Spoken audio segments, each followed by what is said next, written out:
Conta-se que no princípio do mundo, Deus encontrou dificuldade no desenvolvimento da obra terrestre, porque os homens se entregavam a excessivo repouso. Ninguém se animava a trabalhar.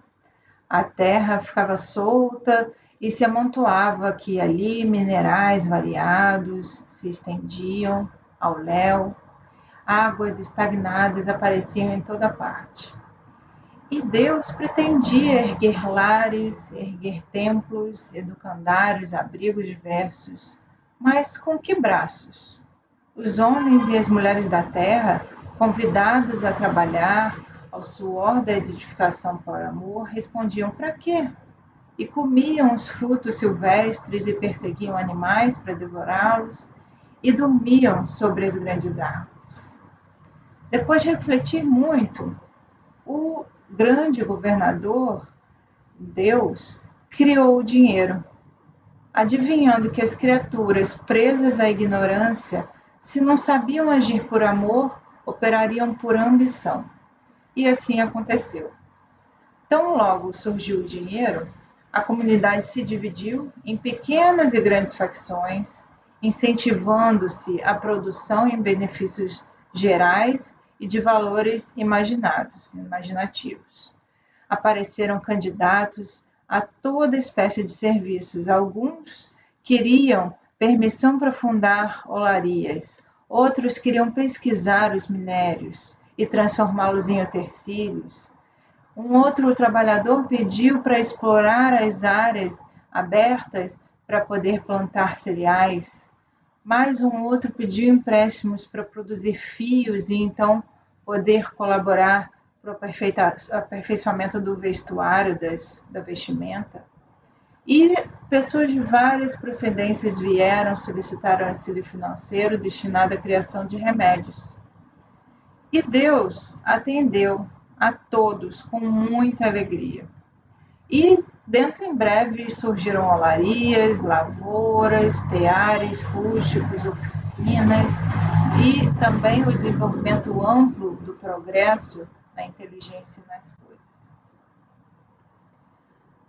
Os homens, as mulheres, ansiosamente procurando por dinheiro, buscando serem mais destacados, mais poderosos, trabalhavam sem descanso, produzindo de tudo: tijolos, instrumentos agrícolas, máquinas, fios, óleos, alimento abundante, agasalho, calçados e várias outras invenções de conforto. E assim, aquela terra que não era proveitosa passou a ter o seu proveito e as outras passaram a ser removidas, pedras aproveitadas, rios canalizados, tudo visando ao maior desenvolvimento para poder receber mais dinheiro. E toda essa gente, todas as pessoas perseguiam o dinheiro e começaram a se guerrear pela posse do dinheiro.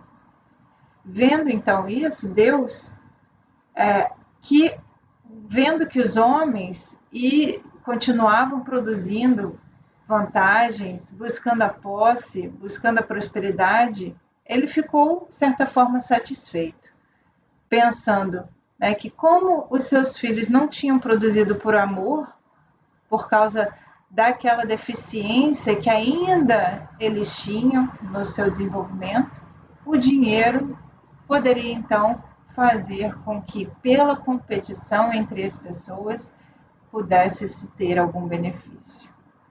E ele pensou que justamente retendo provisoriamente esses recursos, que na verdade pertenciam a ele, a sensação de propriedade que os homens teriam poderiam fazer com que eles se desenvolvessem, que eles se aprimorassem, que era justamente o que o mundo precisava. E daí Deus criou a sua lei de empréstimo, que vai então permanecer assentada no céu e que então vai regrar essa concessão de possibilidades de tudo que os homens, as mulheres pedirem a ele. E ele pensou que esse decreto divino ia funcionar para cada pessoa em particular, até que individualmente cada um pudesse aprender a servir por amor, visando a felicidade geral, livres dos agrilhões que a posse institui. E desde então, a maioria das criaturas passou a trabalhar por dedicação ao dinheiro, que é de propriedade exclusiva de Deus, mas que ele nos concede por empréstimo. Essa história, essa lenda é narrada pelo espírito Neil Lúcio no livro Alvorada Cristã. E nós escolhemos trazê-la hoje porque a casa nos convidou a estudar o Livro dos Espíritos nas questões 880 a 885. O meu nome, para quem não me conhece, é Maria Clara Costa, e nós vamos aqui estudar junto essas questões que vêm nos falando sobre o direito de propriedade, o roubo, à luz da doutrina espírita. Nós gostaríamos de lembrar as palavras de Jesus registradas no capítulo 12 de Lucas, em que ele nos pergunta: e o que tens ajuntado? Para quem será? E também registradas ainda a palavra do nosso Mestre Maior, no capítulo 6 de Mateus: não ajunteis tesouro na terra, onde a traça e a ferrugem tudo consomem, e onde os ladrões minam e roubam. Mas ajuntai tesouros no céu, onde nem a traça e nem a ferrugem consome, e onde os ladrões não minam nem roubam. Porque onde estiver o vosso tesouro, aí estará também o vosso coração. Jesus ainda nos diz nesse capítulo 6, registrado por Mateus: não andeis, pois, inquietos, dizendo: que comeremos, ou que beberemos, ou com que nos vestiremos. Mas buscai primeiro o reino de Deus e a sua justiça, e todas essas coisas vos serão acrescentadas. Jesus já nos ensinou há mais de 2000 anos sobre o que é a verdadeira propriedade, esses tesouros que a gente considera sendo nossa propriedade aqui na Terra, que a gente quer juntar. Ele nos diz que nós não devemos juntar tesouros na terra. Ele nos lembra que a verdadeira propriedade é a propriedade daquilo que nós podemos levar para quando passarmos dessa vida para a vida do Espírito. E o que trouxemos também. Isso tudo é o nosso legado, a nossa verdadeira propriedade. Mas vamos então ver um pouco mais sobre essas questões que estão no Livro dos Espíritos, que a casa nos convidou a estudar, que Kardec coloca de uma forma muito didática para nós aprendermos sobre justamente esse direito de propriedade, que faz parte do capítulo que fala da lei de justiça, amor e caridade. Então, na questão 880, Kardec pergunta qual é o direito primeiro de todos os homens, o primeiro direito mais natural de todo o homem. E os espíritos respondem que é o direito de viver. E daí eles ainda falam: por isso que ninguém tem o direito de atentar contra a vida do semelhante, ou fazer qualquer coisa que possa comprometer a sua existência corpórea. É muito importante nós lembrarmos aqui, a questão de não atentar contra a vida de ninguém, de não tirar a vida de ninguém. E outro dia até estávamos conversando com um amigo, e ele falava de não atentar contra a vida de nenhum ser vivo.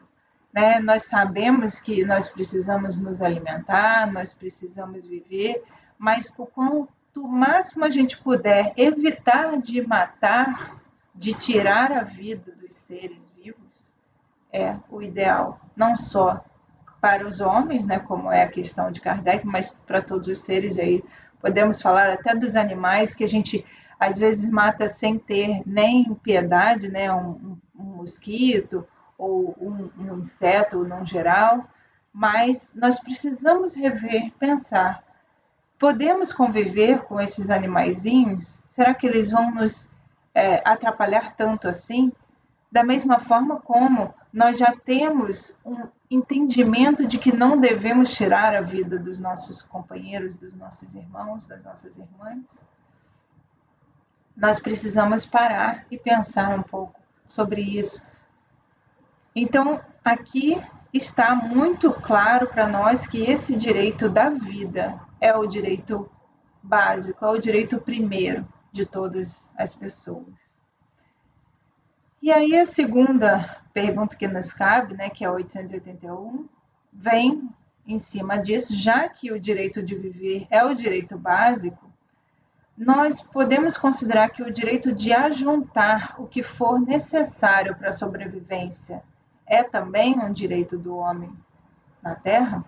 E a resposta é que sim, mas aí os espíritos nos colocam. Nós devemos ajuntar como se fosse fazer em família, como a abelha. Ele dá o exemplo da abelha, e nós sabemos que a abelha tem uma cooperação muito grande, né, na colmeia, em que todas as abelhas trabalham em conjunto para o bem comum, para o bem da comunidade. E aí, então, os espíritos nos dizem, né, nós devemos fazer como a abelha, através do trabalho honesto, e não ajuntando como uma pessoa egoísta. E eles ainda nos falam que alguns animais dão o exemplo da previdência. A própria formiga, né, guarda os seus alimentos para o período em que não vai poder fazer a busca. E da mesma forma nós podemos pensar, né, quando nós já estivermos numa idade em que não pudermos mais trabalhar, nós podemos sim, enquanto estamos na vida ativa, fazer, juntar de alguma forma os recursos que possam nos sustentar mais à frente. Mas nós devemos sempre pensar no bem comum. Os espíritos deixam isso muito claro para nós. Pensarmos no bem coletivo. E isso é uma coisa que nós, ainda na nossa sociedade no Brasil, ainda estamos engatinhando para aprender. Nós vemos no mundo que existem alguns outros países que já têm um entendimento muito mais claro desse benefício social em que cada um contribui, mas eu diria, né, nossa visão pessoal, que nossa sociedade brasileira ainda tem muito a melhorar nesse quesito para que nós possamos realmente trabalhar em cooperação, como o exemplo da abelha que os espíritos nos trazem aqui. Nós devemos sim guardar algo para nós, mas devemos pensar também no bem coletivo e não ajuntar simplesmente para nós. Na questão seguinte, que é 882, pergunta Kardec, né, se nós temos o direito de defender aquilo que nós ajuntamos. Pensando justamente nessa propriedade, é nossa propriedade, podemos defender aquilo para que outras pessoas não venham e a tomem? E a resposta dos espíritos é que, né, lembrando lá o decálogo, né, de Moisés, Deus não disse, não roubarás? E Jesus disse, dai a César o que é de César? Então, Kardec ainda comenta aqui que aquilo que nós ajuntamos por meio de um trabalho honesto é uma propriedade legítima nossa. E que nós temos o direito de defender, porque essa propriedade é o fruto do nosso trabalho, então constitui esse direito natural que é tão sagrado como o próprio direito de trabalhar e também de viver. E aqui, pensando, né, nesse comentário de Kardec, também na resposta anterior, né, em relação a nós termos a honestidade, em nós trabalharmos e juntarmos, através de exemplos de um trabalho honesto, né, de fazer isso com honestidade, que passa a ser uma propriedade legítima, cabe a nós pensar o que é honesto. O que é honesto? Geralmente nós consideramos, né, o que está de acordo com as leis. E nós sabemos as leis no mundo são leis que vêm mudando e que vêm evoluindo da mesma forma como nós, como sociedade, vemos evoluindo. Mas nós precisamos pensar que às vezes não necessariamente o que é honesto aos olhos do mundo é honesto também de acordo com as leis de Deus. E isso é nos colocado de uma forma muito bonita numa mensagem que está registrada no Céu e Inferno, na parte segunda, em que Kardec coloca exemplos de vários espíritos que deram comunicação depois de passar ao mundo espiritual, e que, nesse caso, nós escolhemos, né, uma mensagem de Joseph Bré, que ele vem falando sobre a honestidade. E ele, na Terra, era considerado uma pessoa honesta, uma pessoa que viveu de forma correta, mas ele está aqui colocado na classificação de Kardec como espírito mediano, e ele diz que quando ele chegou no mundo espiritual, ele viu que, na verdade, aquilo que ele considerava honestidade era bem diferente do que é realmente a lei de Deus. Daí ele coloca que, na verdade, existe um abismo entre a honestidade perante os homens e a honestidade perante Deus. E aí ele fala, né, que quem respeita as leis do país é considerado honesto aqui na Terra. Mas a gente precisa pensar em se estamos respeitando a lei de Deus. Porque nesse caso aí sim seremos verdadeiramente honestos. E lembrando de novo, né, a lei de Deus recebida por Moisés, né, não roubarás, que também é mencionada aqui nessa resposta dos espíritos, podemos fazer uma autoanálise, cada um de nós, e pensar se não estamos roubando coisas dos nossos irmãos com quem nós convivemos. Às vezes nós podemos estar roubando a tranquilidade do nosso companheiro, da nossa companheira, por uma palavra mal colocada ou por um ato que vai causar sofrimento ao nosso companheiro, à nossa companheira, que às vezes através do nosso trabalho nós vamos levar a essa situação de sofrimento dos nossos irmãos em humanidade. Então, será que estamos furtando a tranquilidade dos outros? Às vezes nós podemos estar também roubando o tempo daquelas pessoas que convivem conosco, porque queremos atenção para as nossas coisas particulares, roubando o tempo daquelas pessoas que não necessariamente precisariam estar gastando o seu tempo conosco. Porque às vezes estamos usando esse tempo ou para falar mal de outras pessoas, ou para falar dos nossos próprios problemas que não tem nada a ver com o nosso irmão, a nossa irmã. Precisamos pensar nisso. Estamos roubando o tempo das pessoas? E quantas vezes podemos estar roubando a verdade? Aí a gente pensa, mas eu não falo mentira. Será que estamos falando a verdade da forma totalmente aberta? Será que estamos roubando a verdade pensando em não trazer um sofrimento ou não trazer algo que vai fazer mal a nós próprios?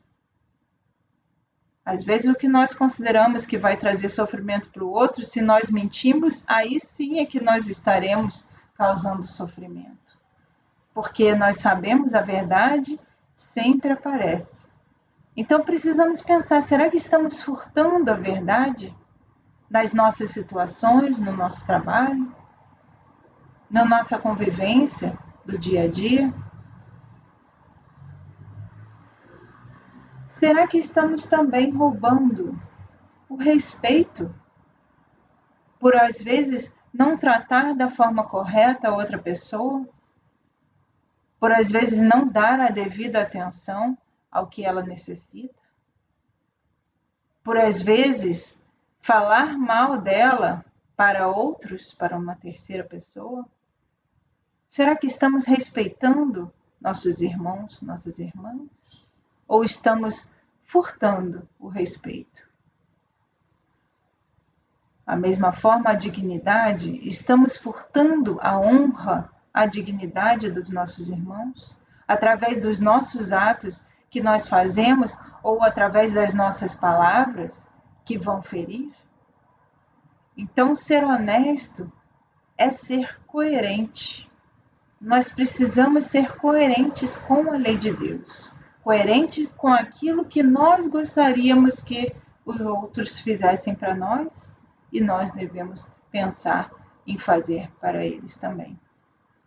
Nos colocar no lugar da outra pessoa. E é muito interessante porque essa semana fazíamos um curso relacionado ao nosso trabalho e o ensino do professor era justamente que nós deveríamos nos colocar no lugar da outra pessoa, pensar como que o nosso companheiro, a nossa companheira está pensando. Isso vai nos ajudar para que nós também possamos agir da melhor maneira para aquela pessoa, para que nós possamos não ferir nossos irmãos, não roubar nada deles ou delas. Precisamos fazer como Jesus. Jesus nos disse, ele é o caminho, a verdade e a vida. Ninguém chega ao Pai senão por Jesus. Nós precisamos realmente buscar seguir o exemplo de Jesus. E Jesus foi um exemplo de honestidade. Foi um exemplo de saber ouvir quando era necessário ouvir, saber dizer a palavra correta na hora de ensinar. Precisamos seguir esse exemplo de Jesus, para que nós possamos ser cada vez mais honestos, ser cada vez mais condizentes, coerentes com a lei de Deus. Daí podemos passar para a próxima questão, que é a 883, que pergunta se o desejo de possuir é natural. E a resposta é que sim, mas quando o homem só deseja para si e para sua satisfação pessoal, é egoísmo. Tem a subpergunta, né, que Kardec insiste, mas não é legítimo esse desejo de possuir, porque então, se a gente tem como viver, a gente não causa uma carga para as outras pessoas. E realmente nós sabemos, né, podemos buscar ter a previdência, né, para que nós possamos nos sustentar sem causar nenhuma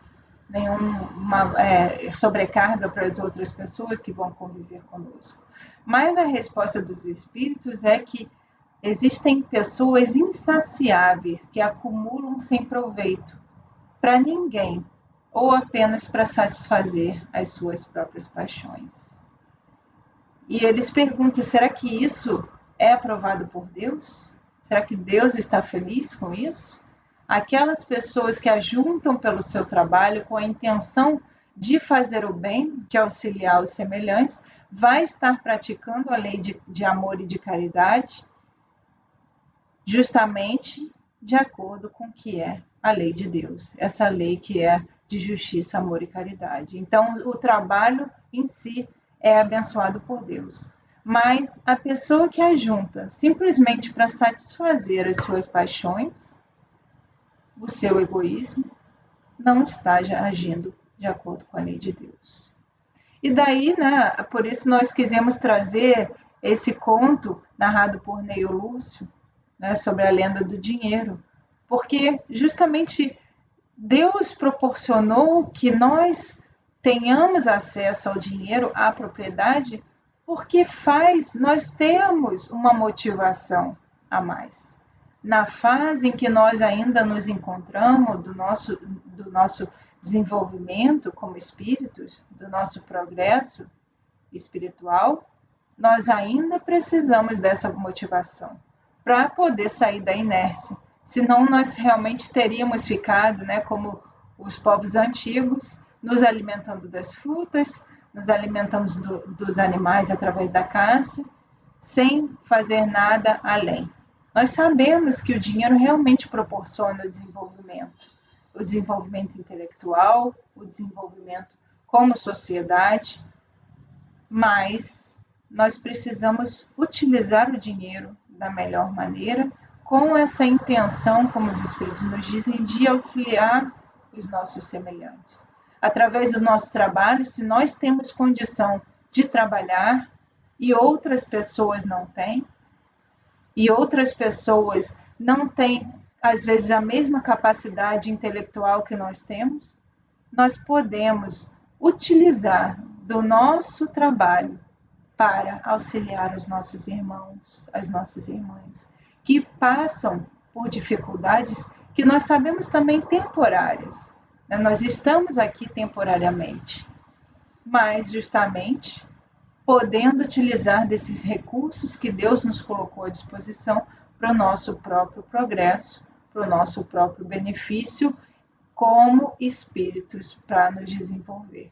E o benefício comum da nossa sociedade, que também está no seu progresso, também está no seu desenvolvimento, no seu aperfeiçoamento. E aí, na questão 884, Kardec pergunta qual é o caráter da propriedade legítima, e os espíritos respondem que só existe uma propriedade legítima, a que foi adquirida sem prejuízo para os outros. De novo, voltando no que nós falamos de quantas vezes nós podemos estar roubando alguma coisa dos nossos irmãos. Então, a propriedade legítima é a que é adquirida sem nenhum prejuízo a ninguém. E aí, o comentário de Kardec, ainda sobre isso, ele fala: a lei de amor e caridade, de justiça, proíbe que se faça aos outros o que nós não queremos que nos seja feito. De novo, nos colocar no lugar dos nossos irmãos. Então, qualquer coisa que nós fizermos para adquirir os bens materiais que venha trazer algum prejuízo para os nossos irmãos, não está sendo uma propriedade legítima. Precisamos refletir muito sobre isso. Qual é essa verdadeira propriedade que nos é concedida? Como nós podemos utilizar desses bens que Deus nos colocou à disposição da melhor forma?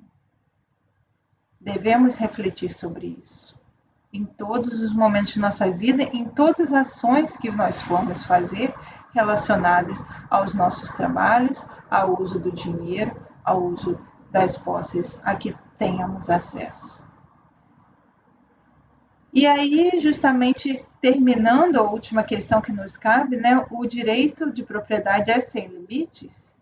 E os espíritos respondem que tudo que é adquirido de forma legítima é uma propriedade. E aí eles lembram que a legislação humana, as leis, são ainda imperfeitas e que ainda podem dar alguns direitos que a justiça natural, a justiça de Deus, reprovaria ou reprova. E é por isso que nós estamos constantemente adaptando as leis na humanidade, à medida que nós progredimos e compreendemos mais a lei de Deus. Precisamos então pensar como estamos adquirindo aquilo que nós temos, como estamos levando a nossa vida, porque se formos pensar, um dos nossos bens que Deus nos consagra é o tempo de que nós dispomos em nossa vida. Como estamos utilizando esse tempo? Estamos utilizando ele de uma forma honesta? De uma forma em que está ajudando a sociedade como um todo? Que está contribuindo para o desenvolvimento comum? Que está sem causar prejuízo nenhum aos outros que convivem conosco? E pensando nisso, pensando nesse uso da riqueza, pensando na forma como o mundo considera a importância em relação aos bens materiais, em relação aos títulos, nós podemos relembrar no capítulo 2 do Evangelho segundo o Espiritismo, em que há uma mensagem muito bonita de uma rainha de França sobre a realeza terrestre. Lembrando como Jesus nos ensinou quando aquele moço rico foi buscá-lo e perguntou o que era preciso para entrar no reino dos céus, e que então Jesus fala que ele deveria então deixar tudo que tem, dar aos pobres, e poder seguir Jesus. porque Jesus realmente é o caminho, a verdade e a vida. E nós chegaremos ao reino dos céus, chegaremos a Deus através de Jesus. Então ele convidou aquele moço rico a fazer esse despojamento dos bens. E aquele moço, nós sabemos, não atendeu ao pedido de Jesus. Depois, numa outra narrativa, em que nós temos acesso na doutrina espírita, sabemos, depois ele veio a falecer numa corrida de biga, né, e sem conseguir se despojar dos bens materiais. Então, nós quisemos buscar, né, nesse capítulo 2 do Evangelho segundo o Espiritismo, nessa mensagem da realeza terrestre, justamente porque vem nos falar, essa rainha de França, ela fala que o reino dos céus não tem nada a ver com o reino dos homens, o reino que nós estamos acostumados aqui na Terra, e que ela tinha sido uma rainha, mas que ela chegou no mundo espiritual e se viu muito abaixo de pessoas que eram pessoas sem nenhum status aqui na Terra, sem nenhuma riqueza. E ela nos fala que para que a gente possa conseguir um lugar nesse reino de Deus, são necessárias a abnegação, a humildade, a caridade em toda a sua prática, a benevolência para com todos. Ela nos relembra basicamente o que Jesus já nos ensinou há 2000 anos. Então ela fala que não se pergunta o que foi, o que nós fomos no mundo material quando nós chegamos no mundo espiritual. Nem qual posição nós ocupamos, nem o que nós tivemos acesso no mundo material, mas sim o que nós fizemos, quanto bem nós fizemos, quantas lágrimas nós enxugamos. Isso é que é a verdadeira realeza. E ela lembra de Jesus, que falou que meu reino não é desse mundo, porque é preciso sofrer para chegar ao reino dos céus. E ela fala só as mais penosas veredas da vida é que conduzem ao reino de Deus. E que nós devemos buscar essas sendas mais difíceis, que nós devemos deixar de buscar os bens terrenos, porque nós não vamos guardá-los para sempre. Pelo contrário, nós vamos deixar tudo aqui na Terra quando fizermos a nossa passagem para o mundo espiritual. Existe uma outra mensagem, né, que é do Hilário Silva, Espírito Hilário Silva, psicografado por Chico Xavier. Ele tem duas mensagens que são muito parecidas, falando sobre essa transição, né, e dois contos de duas pessoas diferentes que estavam já numa velhice. Né, uma história é uma senhora já de idade, viúva, e outra história de um senhor com seus filhos. E nas duas histórias, ambos deles têm uma riqueza, e aí então aquelas pessoas das suas famílias passam a cuidar bem delas, e sendo que por já estarem ali, já quase no momento da morte, pensam que não vão levar nada daquilo, então se despojam dos bens. Mas os mais jovens, né, da família, que acham que vão ter acesso aos bens quando aqueles familiares mais velhos morrerem, passam a tratá-los tão bem, e quando chega na hora da morte, a surpresa desses mais jovens é que aquela pessoa que estava ali com o seu suposto tesouro num cofre, deixa simplesmente um Evangelho segundo o Espiritismo guardado no cofre, com um bilhete para os jovens da sua família, né, que leem. E o bilhete é justamente falando: o grande tesouro é o Evangelho, seguir Jesus. O dinheiro de nada serve, o dinheiro nós vamos deixar aqui. Então, essas mensagens, né, que Hilário Silva nos conta, eu até convido a todos a buscar, tem uma no livro Entre Irmãos de Outras Terras, que é a psicografia de Chico Xavier, e o outro no livro Almas em Desfile, Hilário Silva nos conta justamente de uma forma até divertida, né, que aquela surpresa que as pessoas mais jovens têm quando seus supostos queridos, né, entre aspas, vão falecer, é justamente de encontrar o que Jesus já nos dizia, né, que nós não devemos buscar os tesouros da terra, porque as traças, a ferrugem vão corroer, vão consumir. Nós precisamos realmente nos despojar desses tesouros da terra e buscar os tesouros do céu. Por mais que os espíritos Kardec tenham aqui nos colocado, né, que a propriedade é legítima se nós fizermos o nosso trabalho de acordo com a lei de Deus, nós sabemos que a verdadeira propriedade, e aí existe uma outra mensagem no Evangelho segundo o Espiritismo, que está no capítulo 16, uma mensagem de Pascal, no item 9, que justamente ele vem falar da verdadeira propriedade. E ele fala a verdadeira propriedade, o homem só possui como seu aquilo que vai levar, o que trouxe para essa vida e o que vai levar dessa vida. Então, nada de material, mas sim a nossa inteligência, as nossas qualidades morais, através das boas ações que nós fizermos, e os nossos conhecimentos. Isso sim é a verdadeira propriedade que nós temos. A propriedade material que nós podemos usufruir durante o nosso período aqui na Terra são simplesmente talentos, como nos conta Jesus na parábola, talentos que Deus nos concedeu. E que Deus nos concedeu esperando que nós retornássemos esses talentos para Ele. E também nos concedeu de acordo com a nossa capacidade de cuidar desses talentos. Então, nós precisamos realmente pensar como estamos utilizando os talentos que Deus nos concedeu durante essa vida.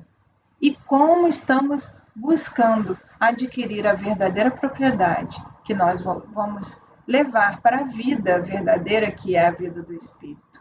Essa vida verdadeira, a vida do Espírito, está lá no Livro dos Espíritos, na questão 85.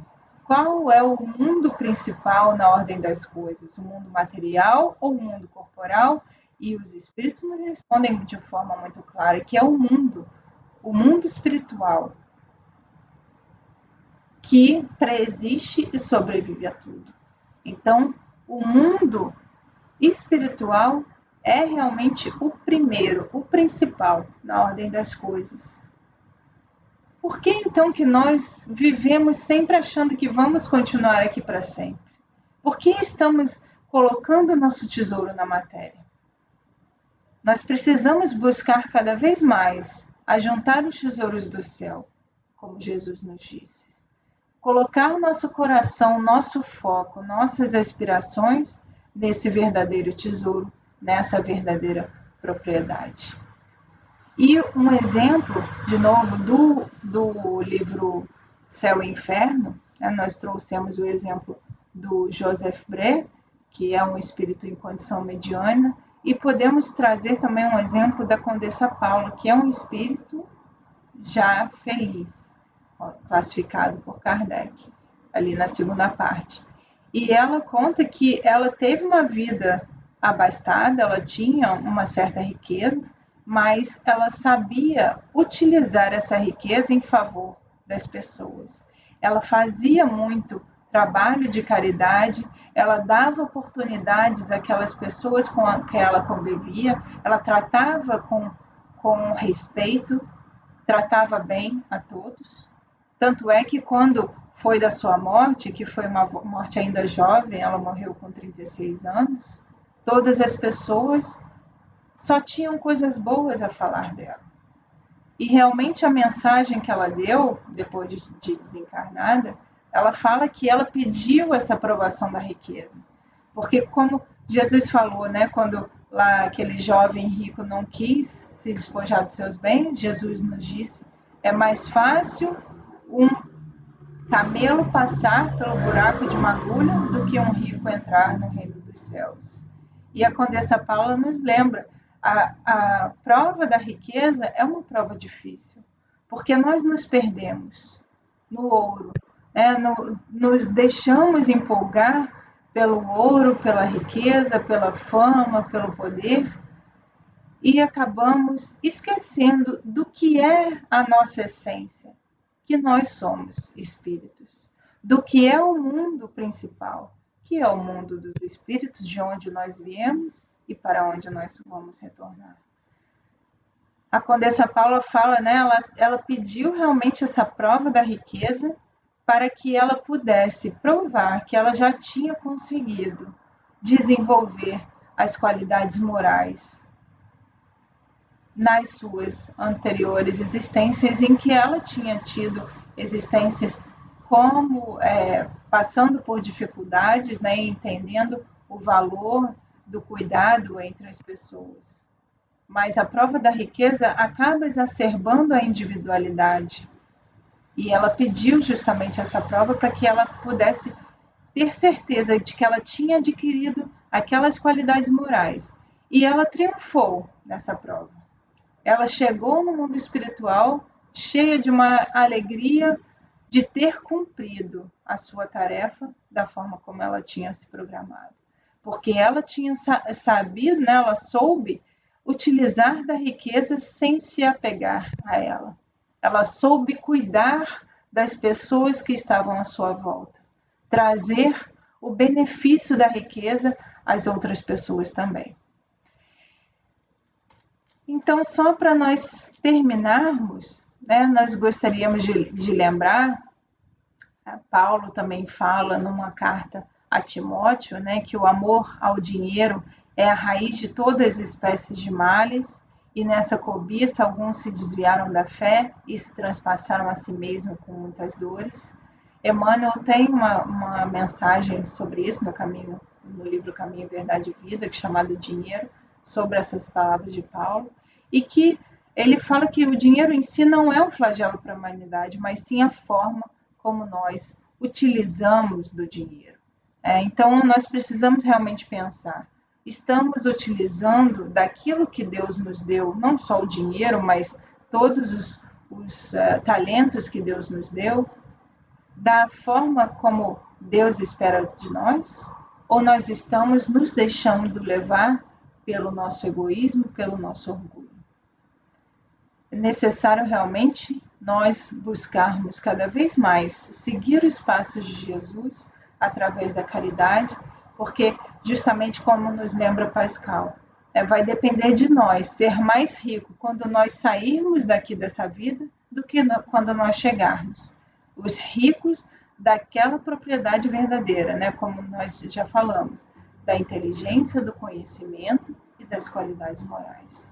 E isso realmente é o que nós vamos levar para a nossa vida. Nós precisamos trabalhar todos os dias para que nós possamos aumentar essa nossa riqueza da verdadeira propriedade. Só então, para encerrar, lembrar uma trovinha, né, que é de Lucano dos Reis, falando: toda pessoa no mundo, no caminho a que se entrega, é tão rica do que dá, quanto é pobre do que nega. Que nós possamos doar cada vez mais de nós mesmos, trabalhar de forma honesta, respeitando aos nossos irmãos, as nossas irmãs, em todos os momentos de nossas vidas, seguindo Jesus, que é o nosso caminho, a verdade e a vida. E a vida em abundância, ele nos diz: eu vim para que tenham vida e vida em abundância. Que busquemos essa abundância através da bondade, através da generosidade, através do respeito, através da caridade. Que Jesus possa estar conosco hoje e sempre.